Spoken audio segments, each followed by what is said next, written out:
күн шерефлеріңіз қайырлы olsun. Бүгін октябрьнің 3-і ве Қырым ишғалінің 949 күні. Эфирде заман.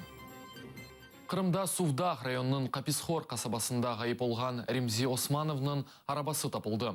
Бұл ақта өз Facebook сәйфесінде саясатшыназ Ленора Дюльбер білдіре. 32 яшындaki еркек қартбабасын evinde яшайды. Соңғы кере ана бабасына сентябрьнің 25-інде телефон еткен. Базар ертесі күні сентябрь 26-сында ана бабасы ona телефон етіп оламағанлар. Сойларының қайдеткеніне көре Ремзи саяси акция ведетбірлерде иштирак етмеген.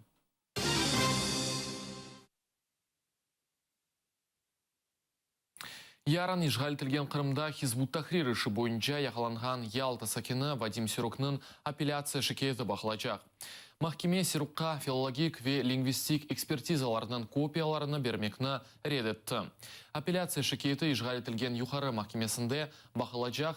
Қатырлатам февраль 11 ве 12-сінде Қырымда мұсылмаларының евелерінде Кутлеви Тинтю ве яқаланувлар кечірілді. Нетижеде 4 инсан яқаланды. Бұл инсанақлар бойынша контакт тақымның азасы Ялталы Эмирусин Куку, Энвер Бекиров, Муслим Алиев ве Вадим Сирук. ФСБ таққачылары оларны Русияда ясақ етілген Хизбут Тахрир тәшкілетінде иштирак еткенінде қабатлайлар.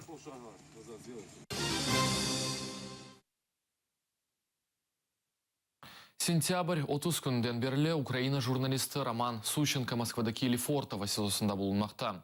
Бұны оғы құрайжылар Тесадуфин белгіледілер. Журналистны жасуслық үшін яқаладылар. Роман Сущенко Парижде Укринформ мұхбері оларақ çalışты. Украина ватандашны адвокат Марк Фейгин қоршалайжақ. Ақшам о Лефортово селосына мұражат йоллап, яқаланғанынен көрішмеге істеді. Русия тарафындан Украина журналистінің яқалануы бүгін тышышлер назиры Павел Климкин тарафындан Страсбургта Европа шурасында көтерілежек. Бұл ақта Украина тышышлер назирлігінің спикері Мар'яна Беца білдірді. Нам потрібно з'ясувати всі обставини його затримання і які звинувачення йому пред'являються. Офіційної інформації наразі немає, але ми робимо все можливе з нашого боку.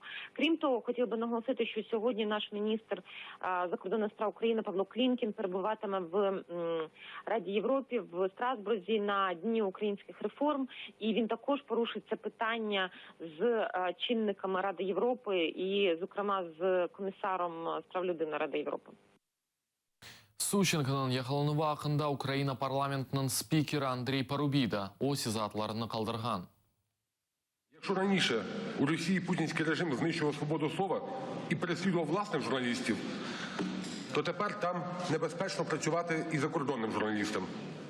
Я закликаю всі країни вільного світу, всі міжнародні організації дати жорстку оцінку переслідуванню журналіста, громадянина України.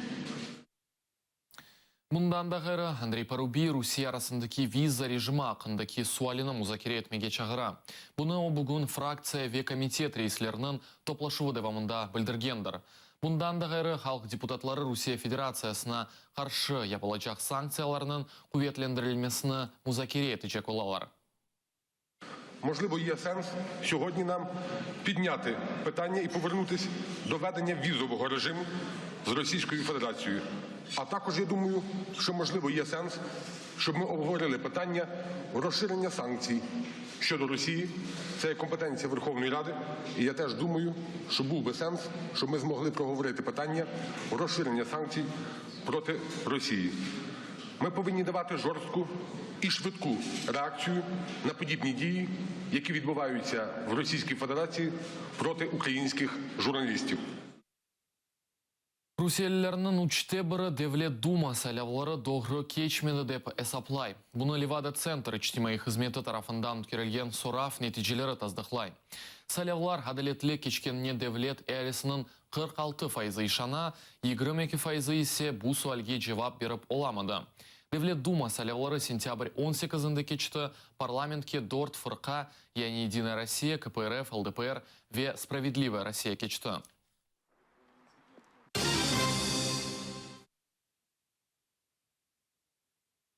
Мejlisinin resmi şeklinde yasaklanımından son 4 gün keçkende Türkiye öz izatlарыны bildirdi.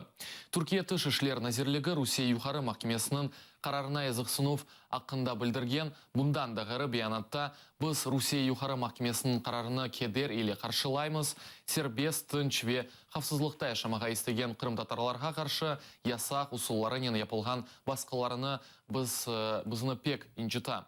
Kırım tatarlarının Türk cemiyeti öz narazılığını ta cuma günü bildirdiler.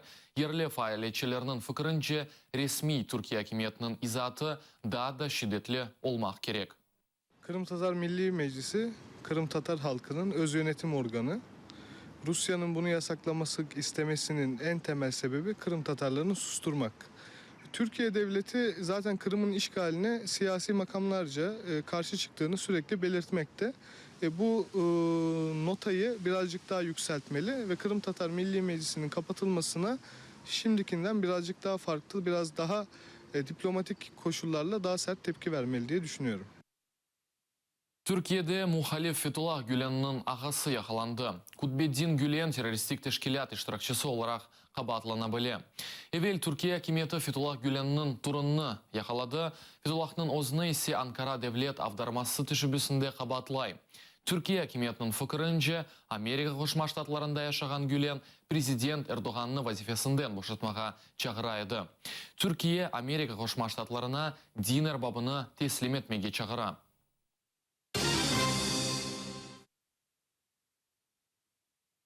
Sentyabr ayında Ukrayna'nın en iyi sporçusu Kırım sakini Anna Rizadinova'dır. Milli Olimpik Komitetinin kaydetkenine göre Tokyo'daki bedi gimnastika yarışında Rizadinova ikinci basamakını elde etken. Rio de Janeiro Olimpik oyunlarında Kırım sakini tunç medalini kazangan. Kaydetmeli ki 2016 Olimpik yarışlarında sportçu öz oyununu Jamal'ının 19-44 yeri altında takdim etti.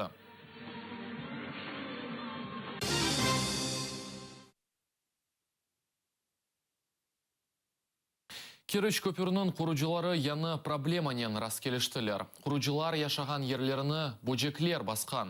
Sentyabr başında böcekler Kefe ve Kirich arasında Arbi poligonunun yanında yerleşken kuruculukның meskende peyda oldu. Ayının sonunda böcekler bütün binanı kavrap aldı.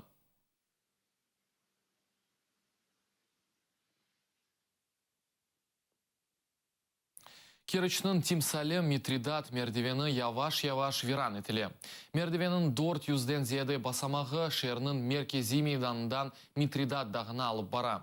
Anda Şan-Şuret, Teklitaşı, Ebedi Ateş ve Kadimi Pantikapey şehirinin kazamakları yerleşi. Rahatlanğanlarının bildirgenine göre turistik obyektini yaxşı etip bakmaylar. Можно поухаживать по сторонам, вот озеленить прекрасно было бы. Можно в некоторых местах поставить стульчики, чтобы люди не молодые уже поотдыхали там, посидели минут 5. Было бы прекрасно. Но с точки зрения, что это исторический памятник, она не может быть, безусловно, в идеальном состоянии. Ну, конечно, город в целом, и не только лестница, нуждается в дополнительном уходе. Но отвратительные дороги, это все говорят о Керчи. Мы в данный момент отдыхаем в курортном, без комментариев.